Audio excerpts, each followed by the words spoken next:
friends, SgtMajorCool here, welcoming you to the first episode of the RolePlay Guide to World of Warcraft. Today we're going to be covering a few basic tips for those of you who are brand new to the roleplay community and how you can better improve your experience.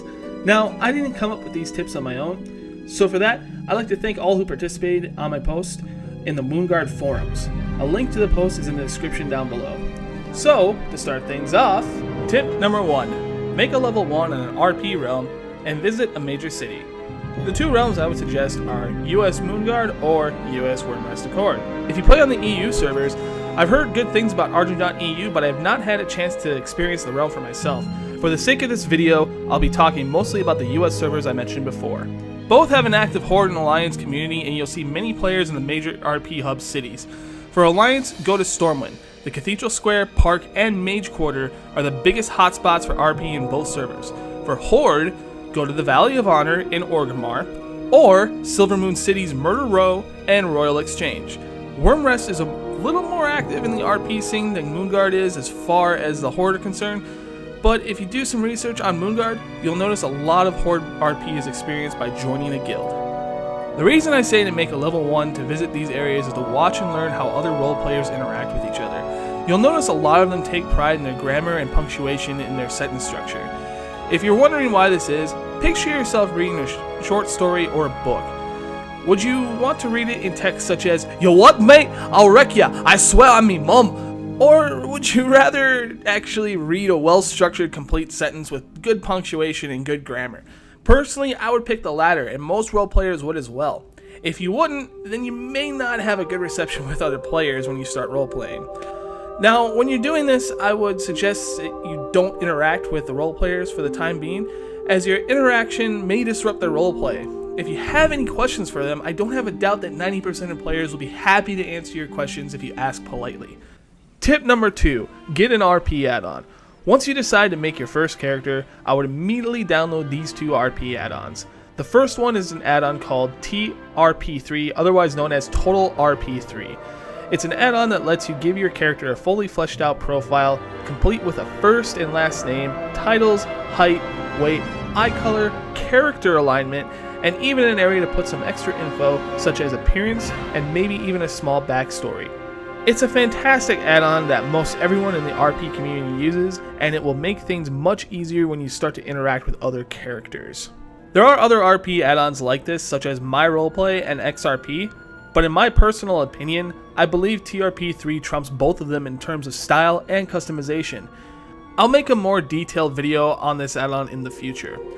There is also another add-on called TRP3 Extended. It's basically an add-on for the TRP3 add-on.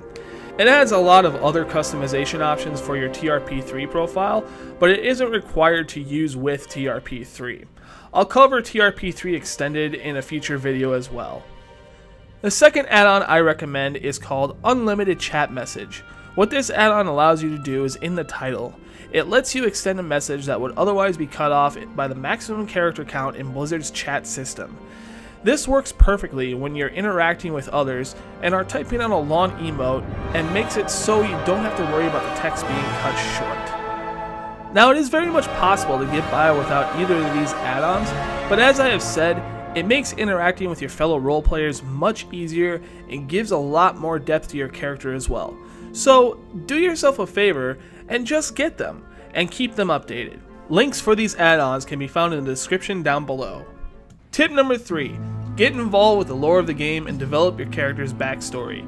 This is kind of a two-part tip here because it goes hand in hand. I'm not going to get into too much detail because there's still a few more basic tips to cover. I will, however, make a separate video in the future about this topic because there's just so much to mention about this topic. Now, being involved with the lore of the game not only enhances your experience with other players, but it also enhances your immersion with your character. When you know the lore, you can develop a much better backstory. However, you don't want to get too heavily detailed in the backstory.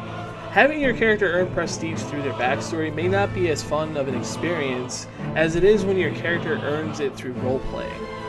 Another basic tip for developing backstory is to stay away from lore characters such as King Varian, Thrall, or Uther the Lightbringer, and other characters like that. Saying your character knows or knew a lore character personally as if they were an acquaintance or advisors is heavily frowned upon, and you may receive a lot of criticism for it. If you feel you must include these lore characters, only really mention how their actions influence your character. A good example is how Arthas betrayed his kingdom and now you're human or forsaken holds a grudge. Finally, one last tip as far as character description is concerned: less is more. Don't go into heavy detail about how looking into your character's eyes reminds others of a time when things were less complicated, or how their abdomen is so chiseled that you can make a full course meal off of it. Keep it simple. A good example of this was written by Elorian from Moonguard, to which it describes a character as the following: so-and-so has dark, almost black eyes, an average build, and a large scar running over most of their face that distracts from the otherwise bright smile they greet people with. They normally wear simple leather armor or cloth tunic, and usually have an array of satchels and packs along their waist, chest, and slung over their shoulder to carry all their things as they travel. This is a good description because they don't go into too heavy detail. They don't describe how the satchels and packs are made and tell us how exactly they got that scar on their face. It's short and simple. A great example of how less is more. Tip number 4. Don't be afraid to make mistakes. We're all human in real life, unless you happen to be a dog. If so, then woof woof, bow wow, and have a treat.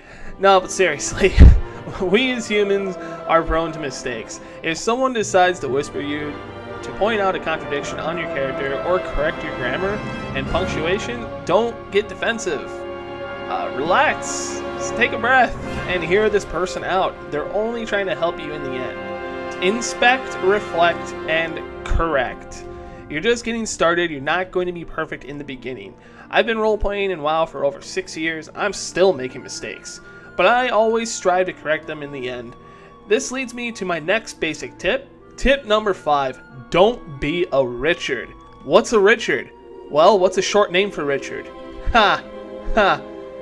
Basically, don't be rude to others.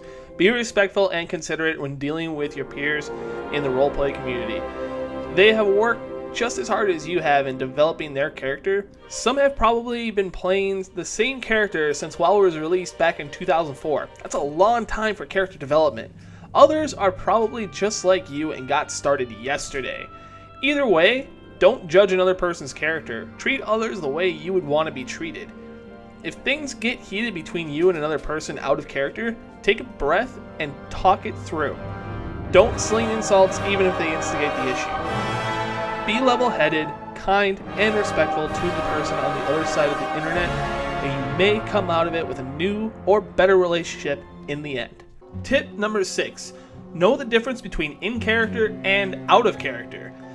You've created your character and another character walks up to yours and begins to fling insults at it. Soon, a fight breaks out. Your heart rate is rising and you're getting angry in real life. How dare this person insult your character? Who do they think they are? Alright, now stop. Take a breath and remember that all of this is happening in character. What's that mean?